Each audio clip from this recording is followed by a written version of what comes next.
घृणी सूर्याय नमः। ओम घृणी सूर्याय नमः। ओम घृणी सूर्याय नमः। सुप्रभात मित्रों, मैं आचार्य कस्तूरी राय चौधरी एक बार फिर से ग्रहों की श्रृंखला में आपका स्वागत करती हूँ।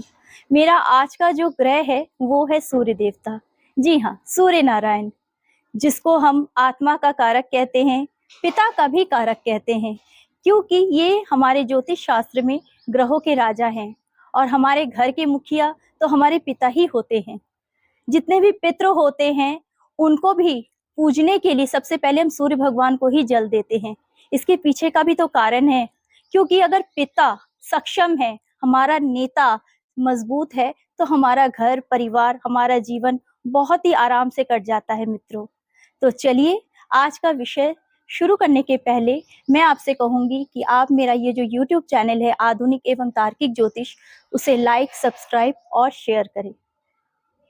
मित्रों, मैं बात कर रही थी सूर्य भगवान के बारे में। जी हाँ, सूर्य यानी कि पिता के कारक, और इनको हम कैसे प्रसन्न करें उसके लिए मैं बता रही थी। एक बात बताइए, आप सभी जिस दिन रविवार होता है उस दिन देर से उठते हैं, क्या ये सही है? जी नहीं।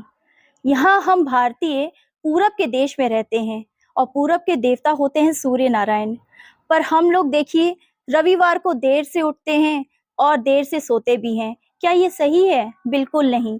क्योंकि अगर आप चाहते हैं कि आपके शरीर में आत्मविश्वास बना रहे, आप हर कार्य में सफलता प्राप्त करें, खास तौर से विद्यार्थी जो सरकारी नौकरी के लिए प्रयत्नरत हैं, उनको सफलता नहीं मिल रही है, तो कैसे मिलेगी? क्योंकि हम लोग तो हमेशा देर से उठते हैं। इसीलिए कहा जाता है early to bed and early to rise, यानी कि सूर्योदय के साथ साथ ही आपको उठना चाहिए, तभी तो सूर्य देवता आपसे प्रसन्न होंगे। पर हम लोग को देखिए, हम पाश्चात्य सभ्यता की ओर भाग रहे हैं और चाहते हैं सरकारी नौकरी। तो ये उन सभी विद्यार्थियों के लिए मेरा एक संदेश है कि प्लीज आप जल्दी उठा कीजिए, तभी तो आपको सरकारी नौकरी मिल सकेगी। अब देखिए, ये तांबे का लोटा जो कॉपर का होता है, और ये होता है मंगल और सूर्य का एक सामंजस्य। इससे अगर आप पानी पीते हैं सुबह खाली पेट, तो भी आपका सूर्य मजबूत होगा। साथ ही साथ इससे अगर आप सूर्य भगवान को जल देते हैं तो भी सूर्य देवता आपसे प्रसन्न होंगे। ऐसे तमाम उपाय हैं जो आप घर बैठे कर सकते हैं, पर कोई करता तो है नहीं। उसके लिए आपको चाहिए सूर्य को नित्य प्रतिदिन प्रत्येक दिन सूर्य को अर्घ दे। उसमें रोली डाल सकते हैं, गुड़ डाल सकते हैं, जिससे हमारा मंगल भी साथ ही साथ प्रसन्न होने लगता है।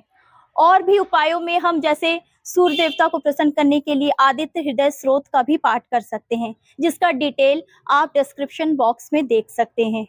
और सूर्य के जो मंत्र होते हैं उनका भी जाप कर सकते हैं, आप गायत्री मंत्र का भी जाप कर सकते हैं। और भी उपायों में मित्रों, जो सूर्य हैं वो लाल रंग और ऑरेंज यानी कि नारंगी रंग का भी प्रतीक होता है। अगर आप इन वस्त्रों को रविवार को धारण करते हैं तो भी आपका सूर्य भगवान जो है वो प्रसन्न होते हैं। पूरब के जो देवता हैं वो सूर्य नारायण हैं, तो उनको उन्हीं की भांति हमको प्रसन्न करना पड़ेगा। साधारणतः लोग संडे यानी कि रविवार को देर से जो उठते हैं, कोई काम नहीं करते, उस दिन छुट्टी रखते हैं।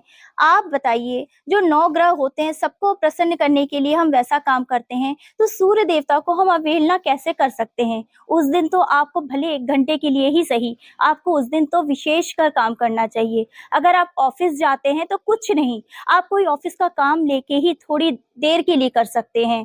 साथ ही साथ बिजनेसमैन वालों को तो स्पेशली संडे को खोलना ही चाहिए, क्योंकि अगर आप चाहते हैं कि आपको हर काम में, हर क्षेत्र में सफलता मिले, तो आपको ये रविवार को ना कारोबार बना लेना चाहिए। जी हाँ, हम यही कह सकते हैं कि उस दिन आपको स्पेशली वर्क करना चाहिए। बस इसी तरह देखिए ना, आपका सूर्य किस तरह से आपका साथ देता है। और विद्यार्थियों के लिए तो बहुत ही लाभदायक है, क्योंकि हर कोई चाहता है मित्रों कि वो सरकारी नौकरी पाए। कौन नहीं चाहेगा कि वो सरकार से लाभ प्राप्त करे? बस ऐसे ही आप इन्हीं आदेशों को मानते चलिए और सूर्य भगवान को प्रसन्न करते चलिए। नमस्कार।